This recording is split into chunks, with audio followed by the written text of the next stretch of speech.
Hello everyone, कैसे हैं आप सभी। और इस वीडियो में हम समझेंगे कि कैसे एक थर्मल पावर प्लांट इलेक्ट्रिसिटी को जनरेट करने में हमारी मदद करता है और कैसे ये एक पूरा प्रोसेस काम करता है। वैसे इसको समझना बड़ा जटिल है, लेकिन हम इस वीडियो में स्टेप बाय स्टेप से ये सारा प्रोसेस समझते हैं।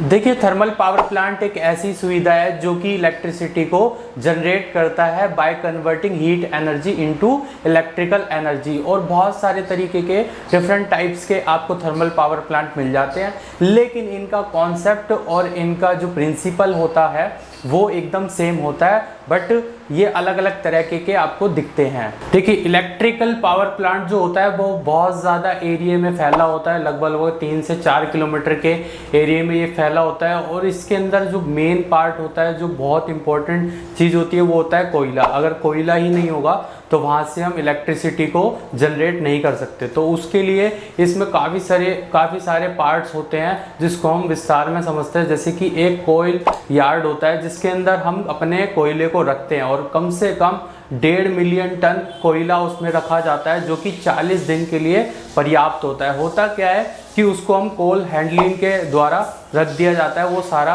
कोल हैंडलिंग वाले संभालते हैं।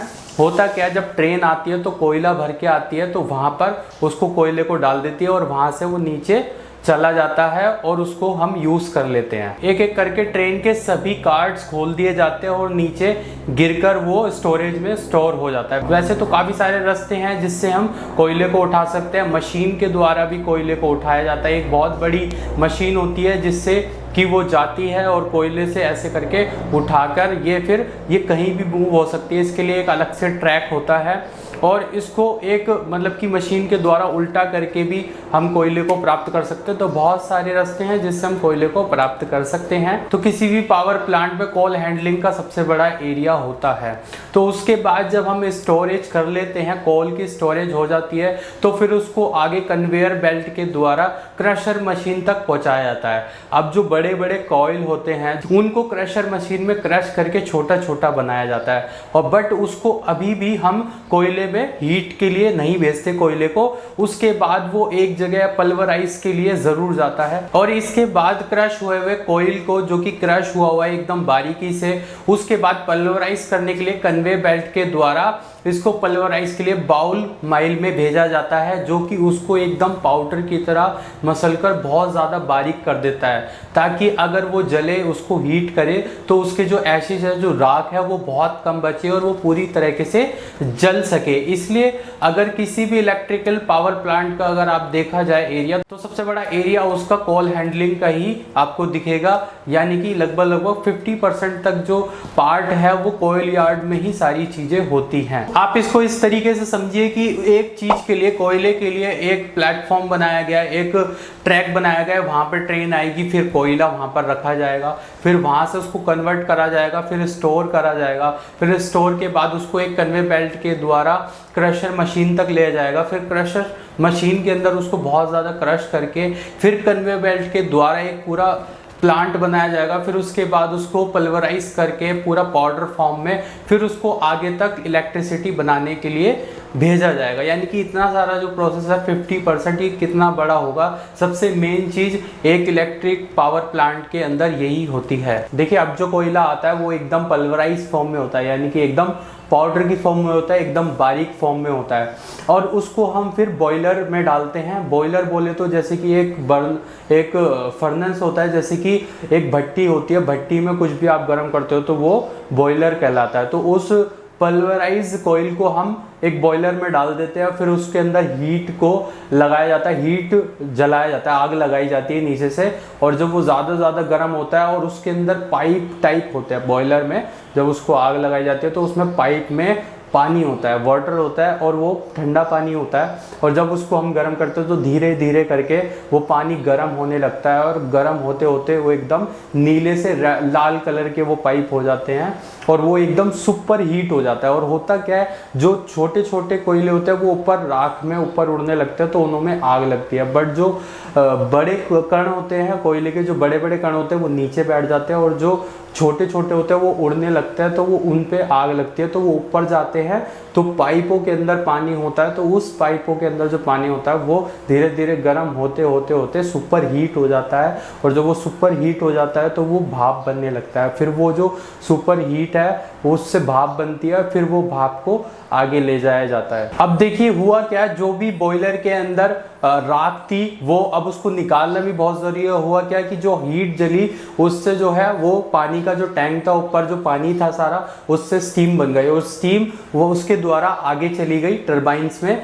लेकिन उससे पहले जो राख बची है उसका क्या होगा। देखिए दो तरह की राख होती है, एक फ्लाई ऐश और एक बॉटम ऐश। देखो जो उड़ गई, जो हल्की थी वो उड़ गई, ठीक है, वो फ्लाई ऐश है, और जो नीचे रह गई, जो बड़े कण थे, जो बड़ी बड़े ऐश थी, वो नीचे रह गई। तो जब जो नीचे रह गई उनके नीचे एक छलनी लगा ली जाती है, जो हिल हिल के उनको, ठीक है, नीचे ऐश पहुंचा दी जाती है, और वो सीमेंट कंपनियों के द्वारा भेजी जाती है, उनके काम में आ जाती है। लेकिन जो बची फ्लाई ऐश, उसका क्या होता है, देखो उसके अंदर हमारे को एक ऊपर वो लगाया जाता है फिल्टर, ताकि वो सारी हवा ले जाके ऊपर छोड़ सके। लेकिन अगर उसको हम ऐसे ही लगा देंगे तो वो सारा काला जो पोल्यूशन है वो सारा ऊपर चला जाएगा, और हमारे को सांस लेने में दिक्कत होगी। तो उससे पहले उसके आगे एक फिल्टर लगाया जाता है, उसके साइड में एक फिल्टर लगाया जाता है, इलेक्ट्रोस्टैटिक प्रेसिपिटेटर, जो कि आजकल बहुत ज़्यादा चलन में है। और वो ऐसा करता क्या है, वो जो जितना भी पॉल्यूशन होता है, जो ऊपर से स्टीम निकला है, जो एशेज निकला है फ्लाई ऐश, उसके अंदर से कणों को, नेगेटिव चीज़ों को बाहर निकाल देता है, और फ्रेश चीज़ों को उसको फिल्टर करके भेज देता है। अब आजकल होता क्या है, जितने भी जो कंपनियां हैं जो थर्मल पावर प्लांट या फिर इलेक्ट्रिक पावर प्लांट चला रही है, उनको ECP लगाना बहुत ज़रूरी हो गया है। ऐसा बोला गया है कि वो गवर्नमेंट के द्वारा कि सभी कंपनियों को लगाना बहुत ज़्यादा ज़रूरी है। अब जो बॉयलर के अंदर आग लगकर जो स्टीम प्रोड्यूस हुई है कोयले के द्वारा, वो एशेस नीचे से निकल जाते हैं, ऊपर से निकल जाते हैं, और उसके द्वारा जो अब स्टीम प्रोड्यूस हुई है उसको टरबाइन के अंदर ले जाया जाता है, टरबाइन के पास ले जाया जाता है। अब टरबाइन क्या होता है, बड़ी बड़ी प्लेट्स होती हैं उसके अंदर, और उसको 3 भाग में डिवाइड करा जाता है। एक हाई प्रेशर टरबाइन, एक इंटरमीडिएट टरबाइन, तो वो सीटी तक बजा देती है, मतलब कि वो सीटी को ऊपर उठा देती है। इतनी ज़्यादा छोटे से कुकर में इस स्टीम में इतनी पावर होती है, तो इसी स्टीम से यहाँ पर उसको इस्तेमाल करा जाता है, और उससे इस टरबाइन को चलाया जाता है, और टरबाइन को ऊपर से पूरा ढक दिया जाता है। जैसी स्टीम एंटर होती है तो वो हाई प्रेशर से वो घूमने लगता है, वो नाचने लगते हैं, ठीक है, और जब वो नाचने लगता है तो वो अब जब बंद होता है तो वो सारा जो स्टीम है उसके द्वारा वो बहुत तेजी से घूमने लगता है, और उस टरबाइन से हम जनरेटर को जो है अटैच कर देते हैं, और जब वो घूमने लगता है तो तेजी से वो भाप कहीं भी नहीं जा पाती, और वो तेजी से जब घूमने लगता है तो वो जनरेटर को स्टार्ट कर देते हैं, और उस जनरेटर के द्वारा बिजली को उत्पन्न किया जाता है, इलेक्ट्रिसिटी बनाई जाती है। देखिए यहाँ पर जो जनरेटर है वो भी सेम हमारे घर की तरह, जनरेटरों की तरह है। जब हम जनरेटर को यूज करते हैं घर में, जब बिजली चली जाती है तो वो भी एक तरीके से जनरेटर को स्टार्ट करके बिजली को प्रोड्यूस करते हैं। तो सेम एज इट इज यहाँ पर भी, बट लेकिन यहाँ पर हम कोयले के द्वारा जो है टरबाइन को चलाते हैं, और टरबाइन से हम जनरेटर को चलाते हैं। यहाँ भी वही कॉन्सेप्ट है और वहाँ भी, बट लेकिन वो डिफरेंट है, ये डिफरेंट है। यहाँ पर ज़्यादा बिजली की ज़रूरत है तो ज़्यादा आपको जनरेटर बड़ा लगाना पड़ेगा, और जो है टरबाइन बड़े घुमाने पड़ेंगे। लेकिन वहाँ पर कम बिजली की ज़रूरत पड़ती है तो वहाँ पर छोटे से भी काम हो जाता है। लेकिन वही कॉन्सेप्ट है यहाँ पर भी और वहाँ पर भी। देखिए अभी तक हमने समझा कि कोयल से हमने स्टीम को प्रोड्यूस करा, और स्टीम से हमने टरबाइन को चलाया। अब होता क्या है, टरबाइन से जो है अटैच होता है जनरेटर। ये जनरेटर कम से कम हमारे घर के जितना बड़ा होता है, और इस जनरेटर को चलाना यानी कि बहुत ज़्यादा बिजली उत्पन्न होती है इससे। अब होता क्या है, जनरेटर के अंदर क्या होता है, ये कैसे काम करता है, आप इसको थोड़ा साइंटिफिक ही रीज़न से समझिए। देखिए होता क्या है, जब एक एरिस्टेड नाम का एक साइंटिस्ट था, उसने बताया कि हम जो है विद्युत से यानी कि इलेक्ट्रिसिटी से हम जो है चुंबक बना सकते हैं। और एक साइंटिस्ट आया फेरेड, तो उसने उसके सिद्धांत को थोड़ा सा दिमाग लगाकर बताया कि जब हम इलेक्ट्रिसिटी से चुंबक बना सकते हैं तो फिर हम चुंबक से भी इलेक्ट्रिसिटी बना सकते हैं। तो होता क्या है, जब हम क्या करते हैं, जब हम दोनों नॉर्थ पोल और साउथ पोल के दो बार होते हैं चुंबक के, जब उसको रखते हैं और उसके पास से जब हम एक सर्कुलर बनाते हैं एक वायर का, और जब वो जो सर्कुलर होता है एक वायर को बार बार घुमाते हैं, तेजी से घुमाते हैं, तो जो ऐसे चुंबक होती है उसके अंदर बिजली का उत्पादन होता है, इलेक्ट्रिसिटी प्रोड्यूस होती है। तो same as it is generator में भी ऐसी होता है, जब दोनों ऐसे नॉर्थ और साउथ बार लगे होते हैं मैग्नेट के, और उसके बीच में ऐसे वायर लगाई होती है, वायर टाइप की लगाई होती है, जिससे अब होता क्या है, जो टरबाइन होता है, टरबाइन तेज तेज की घूमता है, तो वो वायर जो होती है, टरबाइन जो होता है वो वायर को घुमाता है, नचाता है तेज तेज की, और जो उसके बगल में नॉर्थ और साउथ बार होते हैं उससे फिर वो जो है बिजली को प्रोड्यूस करता है, और जो वो बिजली प्रोड्यूस होती है फिर वो हमारे काम में आती है। तो सेम कॉन्सेप्ट जनरेटर में वो भी वहाँ पर यूज़ करते हैं। देखिए, अब जो टरबाइन के अंदर स्टीम बन के आई है वो 540 से लेके 1000 डिग्री सेल्सियस तक गर्म होती है, बहुत ज़्यादा प्रेशर में होती है, और जो वो प्रेशर से टरबाइन के जो पंखे होते हैं उन पर लगती है, स्ट्राइक करती है या फिर उसको घुमाती है, तो लगभग वो 4 से 5 आदमियों तक का बल उस पर लगता है, यानी कि 250 किलोग्राम तक उस पर वजन लगता है। और जब एक पंखे को 5 आदमी एक पंखे को हिलाएंगे या उसको घुमाएंगे या उस पर दबाव पड़ेगा तो वो कितनी तेजी से घूमेगी, और जब वो घूमती है और जब वो आगे जाती है तो आगे जनरेटर में लगे होते हैं ऑल्टरनेट, और जब वो ऑल्टरनेट को घुमाते हैं तो वो कम से कम 3000 राउंड पी पर मिनट, यानी कि आरपीएम, 3000 आरपीएम पे घुमाते हैं, 3000 पर मिनट, एक मिनट में 3000 बार वो घूमता है, एक मिनट में 3000 बार घूमता है,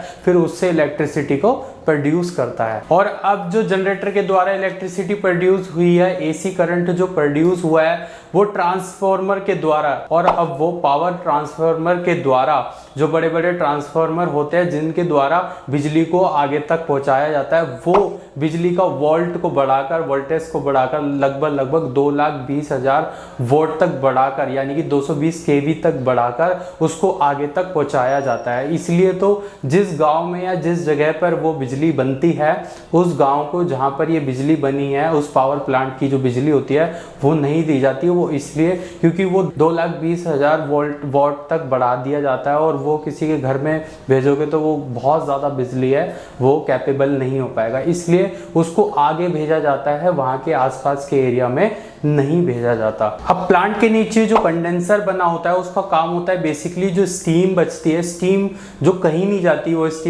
स्टीम कंडेंसर में हम इकट्ठा करके उसको ठंडा करके उसको पानी में कन्वर्ट करके दोबारा से रिसाइकल कर देते हैं, इसको बोलते हैं वाटर रिसाइकल, और ये बहुत ज़्यादा मेन चीज़ है इसके अंदर। अब होता क्या है, ये कंडेंसर काम क्या करता है, देखो एक चीज़ होती है चिमनी, जिसमें से वो जो एशिस थे, फ्लाई एशिस, वो निकले, और एक होता है कूलिंग टावर। अब होता क्या है, जो कूलिंग टावर होता है उसके अंदर जो हमारे स्टीम होती है, जो नीचे कंडेंसर के अंदर हम स्टीम को जमा करते हैं, वो वहाँ से जाते जाते कूलिंग टावर तक जाती है। अब कूलिंग टावर के अंदर होता क्या है, जो कूलिंग टावर होता है एकदम होल की तरह होता है, उसको हम बीच के अंदर से स्टीम को ले जाकर ऊपर से फेंकते हैं, और एक तो जाते जाते वो काफ़ी ज़्यादा ठंडी हो जाती है, उसके बाद जब वो बहुत दूर से आती है, धीरे धीरे ठंडी होने के बाद हम उसको कूलिंग टावर के अंदर ले जाकर बीच में से उसको नीचे फेंकते हैं। जब नीचे फेंकते हैं, और उसके अंदर होता क्या है, कूलिंग टावर में उसके नीचे काफ़ी सारे होल्स होते हैं नीचे, तो नीचे की ठंडी हवा ऊपर जाती है और इस स्टीम को हम ऊपर से नीचे फेंकते हैं। जब ये दोनों आपस में टकराते हैं तो उस प्रक्रिया से, उस प्रोसेस से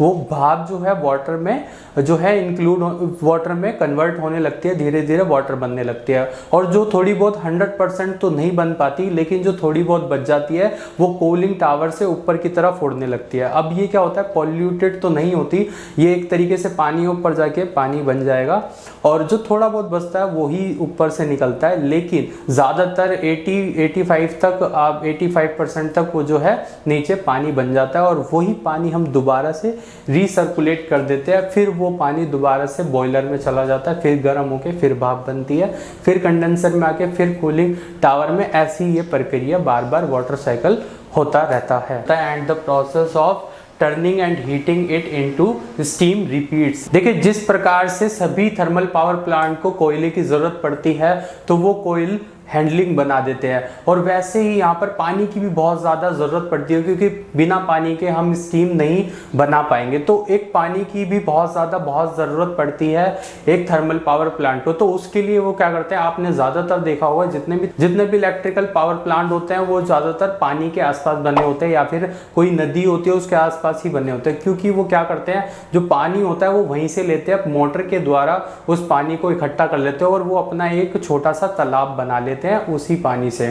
ठीक है, अब वो जो पानी होता है, वो जो मोटर से इकट्ठा पानी होता है, उसके अंदर काफ़ी सारे मिनरल्स होते हैं जिसके कारण स्टीम जल्दी से नहीं बन पाती। तो उसके अंदर वो क्या करते हैं, डीएम यानी कि डीमिनरलाइज करते हैं उसको, उस पानी को। उससे क्या होता है, ज़्यादातर मिनरल्स हट जाते हैं और जिससे वो स्टीम जल्दी से बन पाती है। जिस प्लांट में ये यूज़ होता है डीमिनरलाइजेशन, उसको हम डीएम भी कहते हैं। और उस जहाँ से हम ये सारा चीज़ करते हैं वहाँ पे पानी इकट्ठा हो जाता है, वो एक लेक टाइप बन जाती है। और उस लेक से फिर हम पानी को, जो कूलिंग टावर था उसके नीचे एक बेसिन होता है पानी का, जहाँ पे भाप का पानी नीचे जा रहा था। भाप जो थी वो पानी बन रही थी, पानी में कन्वर्ट हो रही थी। एक तो वो वाला पानी भी होता है, और एक स्टीम का जो पानी, जो भाप का जो पानी बनता है वो भी पानी होता है। और जो हमारा लेक का पानी होता है वो भी एक बेसिन में इकट्ठा हो जाता है, जो कि कूलिंग टावर के नीचे होती है। तो इस वीडियो में सिर्फ इतना ही। अगर वीडियो अच्छी लगी हो तो लाइक कर दीजिएगा, शेयर कर दीजिएगा इसको 2 से 3 लोगों को, और सब्सक्राइब कर दीजिएगा हमारा चैनल। और आपको किसी और टॉपिक पे वीडियो चाहिए तो इस वीडियो के नीचे कमेंट बॉक्स में आप कमेंट कर दीजिएगा, हो सके तो मैं उस पर ज़रूर वीडियो बनाऊंगा। और आज के लिए सिर्फ इतना ही। Thank you so much.